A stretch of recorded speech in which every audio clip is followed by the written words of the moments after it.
साथियों, जैसे कि आप सभी जानते हैं कि उत्तर प्रदेश सरकार से राज्य से योजना को पुनः संचालित करने के लिए लगातार जो मांग की जा रही थी, उक्त क्रम में जो समिति गठित कर उसको रिपोर्ट सौंपनी है साथियों, और जिसका पूरे उत्तर प्रदेश की मदरसा शिक्षा का एक मूल्यांकन सर्वे ऑब्जर्वेशन हुआ था साथियों। और तमाम अनियमितताओं को देखते हुए उसमें एक अहम चीज़ ये सामने आई साथियों कि जो पूर्व में अपनी नियमित सेवाएं दे रहे थे,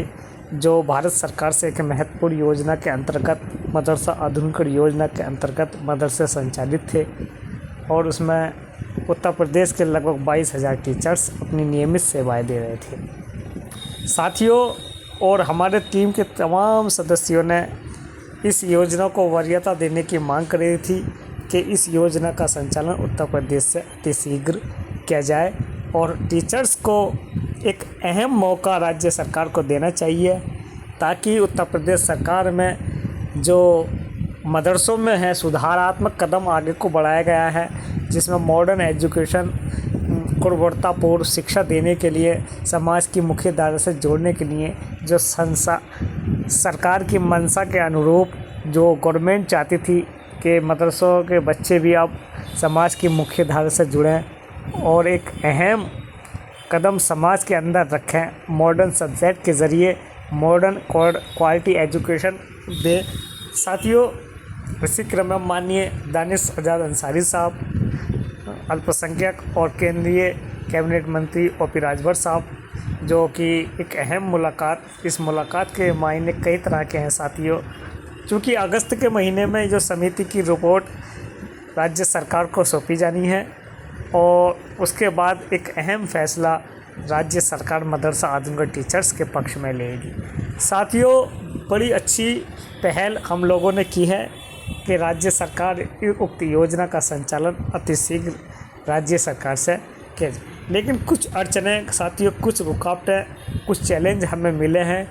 और इंशाल्लाह चाहो उन चैलेंज मिलते रहते हैं, रुकावटें आती रहती हैं, लेकिन जो रास्ते पर मंजिल पर चलते हैं उन्हें एक न एक दिन कामयाबी मिल ही जाती है साथियों। कई लोगों ने और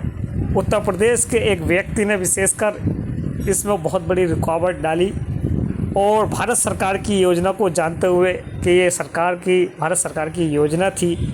उसको विशेष पार्टी नहीं बनाया गया, और राज्य सरकार को इसमें विशेष पार्टी बार बार उसको नोटिस भिजवाया गया। राज्य सरकार के मंत्रियों को,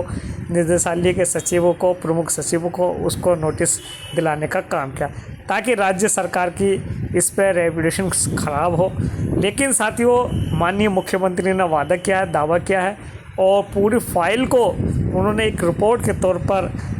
निदेशक महोदय को इसका अध्यक्ष बनाते हुए सौंपा गया था, एक जिम्मेदारी दी गई थी, और जिसका अब बहुत जल्दी अगस्त में ये रिपोर्ट राज्य सरकार के समक्ष रखी जाएगी, पूरी रिपोर्ट होगी। और मुझे उम्मीद नहीं बल्कि विश्वास है कि इस बार मदरसा आधुनिकीकरण योजना का पुनः संचालन राज्य सरकार से होगा साथियों। आप लोगों से भी दुआ की दरख्वास्त है, किसी के बेकाम में ना आए और दुआ करते रहें।